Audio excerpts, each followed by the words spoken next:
पौधों की कार्यकी क्रिया में ये चल रहा है चैप्टर प्लांट फिजियोलॉजी। तो पौधों की जो कार्यकी क्रिया है, फिजियोलॉजिकल प्रोसेस, उसमें प्रकाश संश्लेषण पढ़े। खनिज पोषण, पौधा में खनिज पोषण होता है, वो कार्यकी क्रिया कार्य में जरूरी है। वाष्पोत्सर्जन एक क्रिया है, ट्रांसपीरेशन। वाष्पोत्सर्जन, ट्रांसपीरेशन, पौधे के वायवीय भाग जो ऊपर हिस्सा है जमीन के ऊपर, पौधे के वायवीय भागों द्वारा आवश्यकता से अधिक जल का वाष्प के रूप में बाहर निकलने की क्रिया को वाष्पोत्सर्जन कहते हैं। वाष्पोत्सर्जन की क्रिया बहुत सारा प्रयोग वैज्ञानिकों ने इस पर किया। वाष्पोत्सर्जन की क्रिया को एक क्लास में भी आपने पढ़ा होगा कि एक जार में लगे हुए पौधे को, गमले में लगे हुए पौधे को शीशे का जार उसे ढक देते हैं, सूर्य के प्रकाश में रख देते हैं, तो देखते हैं कि उसके भीतर पानी की बूंदें दिखाई देने लगती हैं। इन पानी कहाँ से, कहीं बाहर से उसमें हवा या जलवाष्प जाने की जगह नहीं रहती है, तो उस जार के भीतरी सतह पर वाटर वेपर आ जाती हैं, ऐसा है। तो वाष्प का उत्सर्जन आवश्यक, जैसे हम लोग को पसीना हो रहा है, आवश्यकता से अधिक जल जो होता है बाहर निकल जाता है। तो पौधे में भी आवश्यकता से अधिक किसके द्वारा, वायवीय भागों द्वारा, लेकिन यह कार्य की क्रिया है, यह कार्य की क्रिया है, फिजियोलॉजिकल प्रोसेस है। तो पौधों के वायवीय भागों द्वारा आवश्यकता से अधिक जल का वाष्प के रूप में बाहर निकलने की क्रिया को वाष्पोत्सर्जन, ट्रांसपीरेशन कहते हैं। वाष्पोत्सर्जन एक क्रिया है वाष्पीकरण। वाष्पीकरण एक भौतिक क्रिया है, जैविक क्रिया तो है नहीं, कार्य की क्रिया तो है नहीं। जैविक क्रिया जिसमें जल की सतह से वाष्प के ही रूप में है, इसका नाम है, उसका भी नाम है वाष्प का उत्सर्जन, वाष्पोत्सर्जन। यह वाष्पीकरण, इवेपोरेशन, इसकी इंग्लिश होती है इवेपोरेशन। इवेपोरेशन, इवेपोरेशन क्या है, एक वह भौतिक क्रिया जिसके अंतर्गत जल की सतह से जल का वाष्प के रूप में निकलने की क्रिया को वाष्पीकरण कहते हैं, भौतिक क्रिया है। दोनों में अंतर क्या होगा, दोनों का अंतर सिलेबस में अंतर है, अंतर को याद करना है। यहाँ पॉइंट्स वाइज मैं कुछ अंतर बोल दे रहा हूँ। पौधों में ये क्रिया हो रही है वाष्पोत्सर्जन, तो यह एक कार्य की क्रिया है। और यह नदी तालाब का जल है, वाष्प रूप में बाहर निकल गया तो वाष्पीकरण हो गया, तो पौधा में तो उससे लेना देना नहीं ना कुछ। तो यह एक भौतिक क्रिया है। कौन, वाष्पीकरण एक भौतिक क्रिया है और वाष्पोत्सर्जन एक कार्य की क्रिया है, जैविक क्रिया, कार्य की क्रिया है। वाष्पोत्सर्जन बाह्य कारकों से प्रभावित हो गया, अभी हम कारक बताने जा रहे हैं। वाष्पोत्सर्जन बाह्य कारकों से, आंतरिक कारकों से ज़्यादा प्रभावित होगी। वाष्पीकरण की क्रिया बहुत ज़्यादा इन कारकों से प्रभावित नहीं होती है, हल्का फुल्का प्रभाव पड़ता नहीं, कोई खास प्रभाव वाष्पीकरण पर इन कारकों का, बाह्य आंतरिक कारकों का, कोई आंतरिक कारक तो क्षय होता ही नहीं, बाह्य कारकों को कोई बहुत ज़्यादा प्रभाव नहीं पड़ता है। वाष्पोत्सर्जन तीव्र प्रकाश होता है, प्रकाश, इसमें प्रकाश की से इसका प्रभाव ज़्यादा है, माने प्रकाश से की उपस्थिति में ये बहुत तेज होती है, लाइट की उपस्थिति में, तो इस पर प्रकाश का प्रभाव पड़ता है। लेकिन वाष्पीकरण पर प्रकाश का ये दिन रात, माने वाष्पोत्सर्जन दिन में ही ज़्यादा होती है, रात के समय बहुत नहीं के बराबर कहा जाए, दिन में ही होती है। लेकिन वाष्पीकरण दिन रात हमेशा होती रहती है, इस पर इससे कोई प्रभाव नहीं पड़ता है। वाष्पोत्सर्जन धीरे धीरे पौधे के वायु विभाग से निकलता है, यह एक मंद क्रिया है। और वाष्पीकरण की क्रिया तीव्र क्रिया है, तेजी से वाष्प रूप में जल बहुत ज़्यादा वाष्प के रूप में निकलता रहता है। इस प्रकार हम देखते हैं कि दोनों मिलती जुलती क्रियाएं हैं, बहुत से दोनों में समानताएं भी हैं, लेकिन ये मुख्य अंतर होता है। अब वाष्पोत्सर्जन का स्थान, कहाँ कहाँ वाष्पोत्सर्जन होगा, पौधा में हम पढ़ रहे हैं, पौधे की क्रिया, ये पौधे के वायु विभाग से होता है। 3 भाग, एक भाग है स्टोमेटा, जिसको पर्णरंध्र या रंध्र केवल कह सकते हो, रंध्री, पर्णरंध्र द्वारा वाष्पोत्सर्जन, पत्ती का जो छिद्र स्टोमेटा। दूसरा है वातरंध्र या लेंटिसेल। तीसरा है क्यूटिकल या उपचर्म। 3 है। सबसे ज़्यादा 90 से 91%, मैंने 100% में 90 से 91% पानी पत्तियों के स्टोमेटा द्वारा ही वाष्प रूप में बाहर निकलता है, इसलिए उसको हम कहते हैं पर्णरंध्री या रंध्री, हमने लिखा रंध्री वाष्पोषण, स्टोमेटल ट्रांसपीरेशन अंग्रेजी में कहेंगे, स्टोमेटल ट्रांसपीरेशन। स्टोमेटा द्वारा 90 से 91% जल वाष्प में बाहर निकलता है। दूसरा क्यूटिकल, पौधों के उपचर्म, इसको उपचर्म बोलते हैं, एक लेयर पतली सी पाई जाती है पत्तियों के ऊपरी सतह पर, उसके तनों के ऊपरी सतह पर बहुत सी लेयर पाई जाती है। क्यूटिकल ज़्यादा पत्ती के ऊपरी सतह पर पाई जाती है, क्यूटिकल उपचर्म, उसके द्वारा करीब 7-8% तक जल वाष्प के रूप में निकलता है क्यूटिकल के द्वारा। तो दूसरा हो गया क्यूटिकुलर ट्रांसपीरेशन। और तीसरा लेंटिकुलर ट्रांसपीरेशन। लेंटी से कहाँ होता है, इसको वात रंध्र हिंदी में कह सकते हो। पुराने वृक्ष के काष्ठीय तनों पर छोटे छोटे फटे हुए छिद्र पाए जाते हैं, छिद्र होता है, उससे भी 1% जल, ज़्यादा नहीं, 1% जल वाष्प के रूप में बाहर निकलता रहता है। तो इसको हम कहते हैं लेंटिकुलर। यहाँ तीनों लिखा है, रंध्री माने पर्णरंध्री कह सकते हैं, पर्णरंध्री स्टोमेटल ट्रांसपीरेशन, क्यूटिकुलर ट्रांसपीरेशन 8%, यहाँ 90 से 91% लिखा है, 8% निकलता है। लेंटिकुलर 1% केवल जल कम मात्रा में पुराने तने पर। कहाँ पाया जाएगा लेंटी से, पुराने तना पर, वात रंध्र इसको कहेंगे। ये पत्तियों के सतह पर उपचर्म क्यूटिकल क्लियर पाया जाता है, जो 8% तक जल को बाहर निकालती है। और सबसे ज़्यादा स्टोमेटा के पास गैसों का भी आदान प्रदान होता है, श्वसन की क्रिया भी उसी तरह से पत्ती में होती है, और जल भी वाष्प के रूप में बाहर निकलता है। और वाष्पोत्सर्जन पर प्रभाव डालने वाले कारक, फैक्टर्स अफेक्टिंग ट्रांसपीरेशन।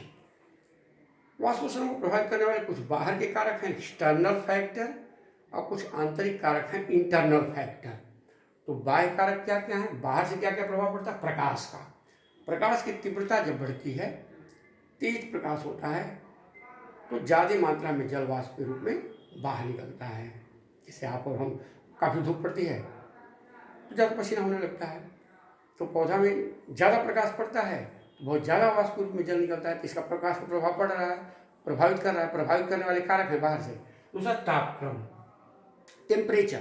टेम्परेचर जब बढ़ता है, ताप जो है वो भी टेम्परेचर बढ़ेगा, पसीना ज़्यादा होगा। पौधे में टेम्परेचर जब बढ़ता है, ज़्यादा ताप बढ़ जाता है। अब देखते हो ग्राफ पर देख पाते हैं, 40 डिग्री, 35 डिग्री, 50 डिग्री टेम्परेचर हो गया गर्मियों में। तो टेम्परेचर जब बढ़ेगा तो पौधे में भी तापक्रम के बढ़ने से ज़्यादा मात्रा में वाष्प जल के रूप में बाहर निकलेगा। तीसरा है आर्द्रता, वायु की गति, वायु प्रवाह, जिसको कहते हैं एयर बह रही है, विंड।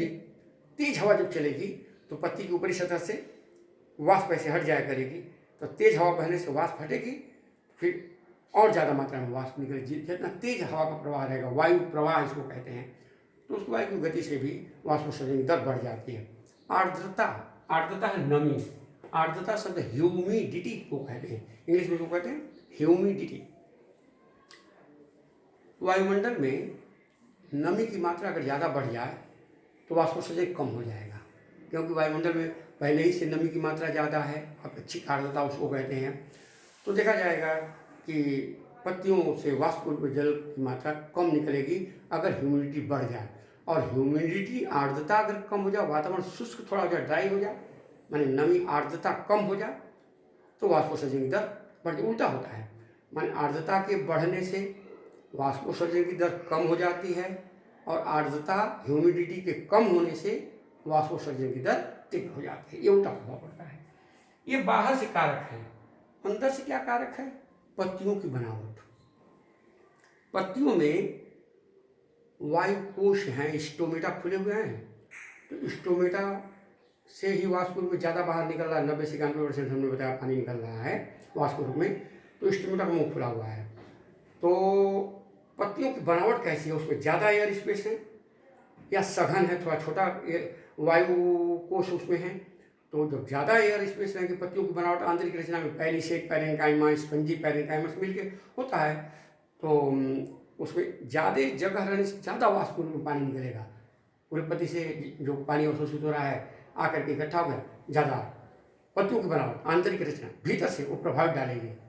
दूसरी चीज़ यहाँ है स्टोमेटा, जो रंध्र की रचना कैसी, स्टोमेटा ज़्यादा मात्रा में खुले हुए हैं तो ज़्यादा मात्रा में वाष्प बाहर निकलेगा, और कम मात्रा में है, स्टोमेटा का मुंह छोटा है, बंद है, तो कम मात्रा में वाष्प निकलेगा। तो ये अंदर से प्रभावित करेगा पत्ती की बनावट कैसी है, और अवशोषित जल की मात्रा अवशोषण, अगर बहुत ज़्यादा पानी अवशोषण हो रहा है तो पानी वाष्प में ज़्यादा निकलेगा, स्वाभाविक है। ज़्यादा से ज़्यादा पानी जल की मात्रा पर भी वाष्पोत्सर्जन की दर निर्भर करती है। और वाष्पोत्सर्जन का कुछ लाभ है, कुछ नुकसान है। लाभ ज़्यादा है, कुछ नुकसान भी है। तो वाष्पोत्सर्जन से क्या लाभ है? पहली चीज़ है परासरण विषण। जब हम पढ़ेंगे तो यहाँ पहला पॉइंट हमने दिया, खनिज लवणों का अवशोषण तथा वितरण, absorption of minerals and there distribution. अब वाष्पोत्सर्जन हो रहा है, जब वाष्पोत्सर्जन होगा तो वाष्प रूप में जल निकलेगा, तो उस स्थान को पूरा करने के लिए जमीन से जल खनिज लवण ज़्यादा मात्रा में आएंगे ना, तो जाएंगे तो जैसे जैसे वाष्प पत्तियों की सभी पत्तियाँ हैं, सभी भागों से जल निकल रहा है, तो उस स्थान को पूरा करने के लिए उसमें खनिज लवण भी उस स्थान में चले जाएंगे तो उनका वितरण हो जाएगा पूरे भागों में। अभी हमने बताया मिनरल न्यूट्रिशन पौधे को बहुत जरूरत है, खनिज पोषण की जरूरत है, तो उस खनिज पोषण का वितरण होना चाहिए पौधे के विभिन्न भागों में, तब उसकी जैविक क्रिया होगी। तो उस खनिज लवण के वितरण के लिए वाष्पोत्सर्जन बड़ी महत्वपूर्ण क्रिया है। अवशोषण भी होगा जल के साथ और खनिज, क्योंकि वाष्प जब तेज निकलेगी तो उतना ही तेजी से, इसलिए दूसरा पॉइंट हमने दिया है रसारोहण में सहायता। रसारोहण क्या है, इसको ठीक आगे हम पढ़ेंगे इसके बाद। रसारोहण क्या है? मूल रूपों द्वारा जमीन से अवशोषित जल और खनिज पदार्थों को जाइलम के द्वारा पत्तियों तक पहुंचाने की क्रिया को रसारोहण, एसेंट ऑफ सैप कहते हैं। रस का आरोहण हो गया, रसारोहण हो गया। तो रसारोहण की क्रिया में जब तेज वाष्प रूप में पानी निकलेगा तो निश्चित रूप से, जैसे आपके शरीर बहुत पसीना निकलता है तो आपको प्यास ज़्यादा लगेगी, पानी लेने की भी जरूरत उसी तरह से पड़ेगी। तो पौधे को भी ज़्यादा वाष्प रूप में पानी निकलेगा तो निश्चित रूप से ज़्यादा अवशोषण की क्रिया भी तेज होगी, तो उसको रसारोहण कहेंगे। अवशोषण, रसारोहण दोनों आगे पढ़ेंगे। पौधों में जल का संतुलन, वाटर बैलेंस। अभी हमने परिभाषा में क्या बताया कि आवश्यकता से अधिक जल का पौधों को आवश्यकता है। अब आप भी आवश्यकता से अधिक पानी पियो तो निश्चित रूप शरीर से बाहर निकला पसीना के रूप में, यूरिन के रूप में, जैसे भी हो उसको निकालना ही पड़ेगा। आवश्यकता से अधिक कोई भी चीज़ ठीक नहीं है। पौधे के लिए भी वाटर बैलेंस, जल का संतुलन उसके अंदर बनाने के लिए वाष्पोत्सर्जन क्रिया बहुत आवश्यक है। इससे जल का संतुलन, अधिक है पानी, थोड़ा वाष्प में पानी बाहर निकल गया तो उसके शरीर में जल का संतुलन भी बना रहता है। वाष्पोत्सर्जन की द्वारा बहुत सुंदर है। तापक्रम का संतुलन, अब वाष्प निकल रहा है तो पौधे, देखो पसीना जब निकलता है कभी कभी तो हवा लगती तो ठंडक का अनुभव होता है। टेम्परेचर क्योंकि फीवर वगैरह में कुछ आदमी चादर वगैरह होकर सो जाते हैं तो पसीना हो जाता है तो फीवर, माने टेम्परेचर डाउन हो गया। तापक्रम, शरीर का तापक्रम बनाए, तो पौधे में तापक्रम बनाने के लिए, अब ये उदाहरण हम नहीं दे रहे हैं, हमें बताने के लिए हमने बता दिया कि तापक्रम पौधे का ज़्यादा पूरे पत्ती की सतह से निकल रहा है पानी तो झुलसने नहीं पाएंगे। माने पत्तियों का तापक्रम, टेम्परेचर जो है नॉर्मल बना रहेगा, क्योंकि पौधे की या किसी सजीव की जैविक क्रिया 25 से लेकर 30 डिग्री सेल्सियस टेम्परेचर पर नॉर्मल होती है, सामान्य होती है। अगर तापक्रम बहुत ज़्यादा हो जाए, तापक्रम कम हो जाए तो दोनों से उसकी जैविक क्रिया प्रभावित होगी। इसलिए तापक्रम का संतुलन बनाए रखने में वाष्पोत्सर्जन क्रिया बड़ी महत्वपूर्ण है।